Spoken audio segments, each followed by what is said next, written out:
থানাগুলো বেড়ে গুদগাপ বেড়ে আমাদের 500,000-এর নোট নিয়ে বহুত প্রবলেম হচ্ছে। সাধারণ মানুষ কি বলতে চাই দেখি। আমি বলি মুদি খাওয়ার তারে কিছু করা যাচ্ছে না, যে এমন করেছে 2,000 টাকার নোট খুঁজে হচ্ছে না গুদমানি ব্যাটার তারে। 500 টাকা খানকি ছেড়ে বের করা উচিত তো আগে। মাথার চোদ কী করবে, মাথার চোদ আগে 2,000 টাকা নোট বের করে বসে আছে গুদমানি ব্যাটা। আমাদের তো খাওয়ার উচিত। একদম খানকির ছেলে, একদম শহরের বাচ্চা, একদম কি করে দিয়ে আর গিয়ে ঘুরতে চলে গেছে মার গুদের ভেতরে গুদমানি নিন ব্যাটা। আচ্ছা আচ্ছা, এটা তো শুনলেন আপনি, এবারে এই পাশের সাধারণ মানুষদের কথা শুনে বলুন স্যার, আপনার কি বলার আছে?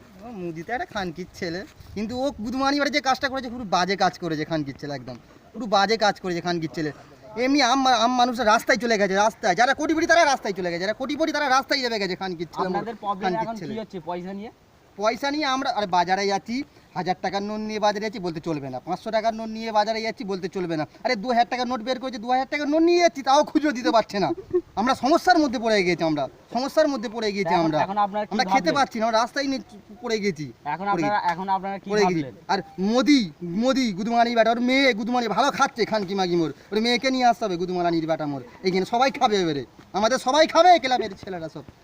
আচ্ছা, আপনাকে আমি আরেকটা ভালো জায়গায় যাচ্ছি, এইখানে দেখুন, এসে দেখুন এইখানে আপনাদের কি ব্যাপার, এইখানে সব টাকা নিয়ে বসে আছে। আমরা টাকা নিয়ে বসে আছি বলতে আমাদের তো পয়সা খুচরো হচ্ছে না। এই যে দেখুন হ্যান্ডেল কিনেছি, ব্লেড কেনার পয়সা নেই। এই যে বগলে চুল কাটবে, তার পয়সা নেই। আমরা কি করব? আমরা কি বগলে চুলও কাটতে পারবো না? এই নিয়ে খুব সমস্যা হচ্ছে। আমরা কোথায় যাব বলুন? টাকাগুলো এখন আপনারা কি ভাববেন করেছে? এটা ভাবছি মুদির মায়ের গুদে ঢুকিয়ে দেবো। আর কি করব? আপনার কিছু বলার আছে নাকি?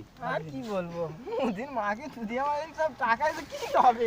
এটা মাকে যদি 2 টাকার বিলেট কাটার পয়সা নেই, বাঁ চুলটা কাটার পয়সা নেই, 2 টাকা মুদি খান কি ছিল 2000-এর লোড বের করেছে, সব পুইরে দেওয়ার ছাড়া কিচ্ছু কাজ নেই। এই যে সাধারণ মানুষরা প্রবলেমে পড়েছে, দেখুন গাছতলায় সব বসে আছে। কেন বলুন, আপনাদের কিছু বলার আছে বলুন। এই যে পয়সা কিন্তু মুদির গায়ে ঢোকাবো, মুদির মেয়ের গুদে ঢোকাবো। ঠিক আছে, আজকে সমাজ তো এই পর্যন্ত।